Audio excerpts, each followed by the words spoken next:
তো আমার যে সমস্ত বাচ্চা আমি ভর্তি নিতে পারছি না, আমি তাদেরকে বলবো, আমার জানা মতে এই সমস্ত প্রতিষ্ঠানেও নিশ্চয়ই তারা নিতে পারছে না বলে আমার মনে হয়।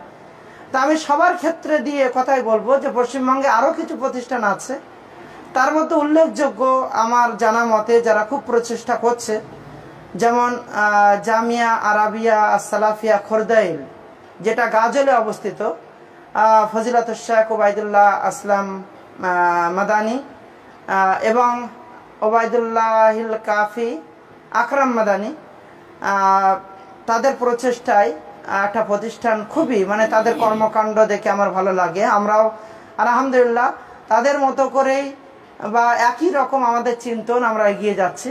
তা আমি বলবো যে এই সমস্ত প্রতিষ্ঠানে যারা চান্স পাচ্ছে না, এই ধরনের প্রতিষ্ঠানগুলোতেও কিন্তু সমপরিমাণ প্রচেষ্টা তারা করে যাচ্ছে, সেখানেও আমার ছাত্র বন্ধু তোমরা যেতে পারো।